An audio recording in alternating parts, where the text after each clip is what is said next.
মৌসুমের প্রথম আলু তোলা উপলক্ষে রাজশাহীর তানোর উপজেলার চৌখর গ্রামে নবান্ন উৎসবের মতো করে রবিবার রাতে অন্যরকম এক অনুষ্ঠানের আয়োজন করেছিলেন চাষি রানা চৌধুরী। প্রথম দিন এই কৃষকের জমি থেকে শ্রমিকেরা 400 বস্তা আলু তুলেছেন। সেই আলু বস্তায় ভরে ট্রাকে বোঝাই করা হয়েছে।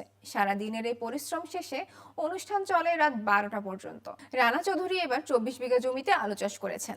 এর মধ্যে 10 বিঘা পৈতৃক জমি এবং বাকি 14 বিঘা জমি ইজারা নেওয়া হয়। প্রতি বিঘা জমির ইজারা মূল্য 20,000 টাকা। তার জমিতে আলুর মৌসুমের শুরু থেকে শেষ পর্যন্ত কাজ করেন 50 জন শ্রমিক। তাদের আনন্দ দেওয়ার জন্য তিনি এই অনুষ্ঠানের আয়োজন করে থাকেন।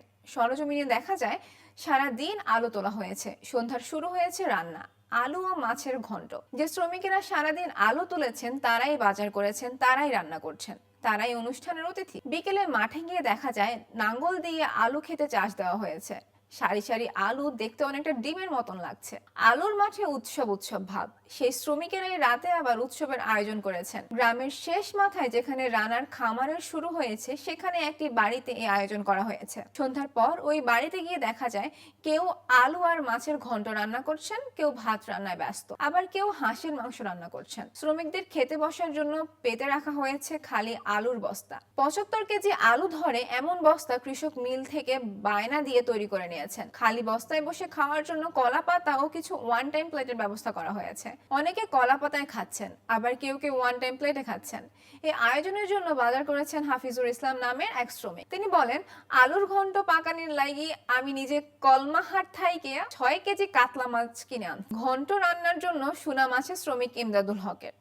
রাতে দেখা গেল তার নেতৃত্বে এই ঘন্ট রান্নার কাজ চলছে। তিনি বলেন, 7 কেজি আলু আর 6 কেজি মাছ একসঙ্গে রান্না করা হয়েছে। মাছ আর আলুর প্রায় সমান সমান করা হয়েছে, এতে স্বাদ ভালো হয়। অনুষ্ঠান আলু নিয়ে হলেও তানোরের ওই এলাকায় হাঁসের মাংস দিয়ে অতিথিদের আপ্যায়ন করার চল আছে। রানা চৌধুরী তাই শ্রমিকদের জন্য হাঁসের মাংস রান্না করার ব্যবস্থা করেন। সাইফুল ইসলাম নামের এক শ্রমিক হাঁসের মাংস রান্না করেন। রানা চৌধুরী বলেন, এই 50 জন শ্রমিক আলু রোপণের শুরু থেকেই আমার মাঠে কাজ করছেন। আমি সবসময় আলুর এই সুখ দুঃখ শ্রমিকদের সঙ্গে ভাগ করেন, তাই খাওয়া দাওয়ার আয়োজন করেছি। তিনি বলেন, নিজের 10 বিঘা জমির হয়তো উৎপাদন খরচ উঠবে, বাকি 14 বিঘা জমির শুধু ইজারা মূল্য শোধ হবে, আর সব খরচ পকেট থেকে যাবে।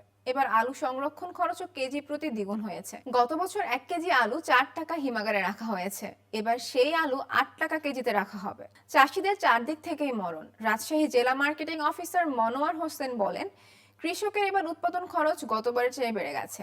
গত বছর 1 বিঘা আলু উৎপাদনে 60,000 টাকা পর্যন্ত খরচ হয়েছে, এবার সেই খরচ বেড়ে 90,000 টাকা পর্যন্ত উঠেছে। কৃষি বিভাগের হিসাব মতে 1 কেজি আলু উৎপাদন করতে কৃষকের 21 থেকে 22 টাকা খরচ পড়েছে। সেই আলু রবিবার 12 থেকে 13 টাকা কেজি বিক্রি হয়েছে, সোমবার 14 থেকে 15 টাকায় বিক্রি হয়েছে। এদিকে আলুর উৎস রাত 12টা শেষ হয়েছে। রানা চৌধুরী, তার স্ত্রী ইভার খাতুন সহ পরিবারের লোকজন হাসি মুখে কৃষকদের সঙ্গে সময়টি কাটালেন।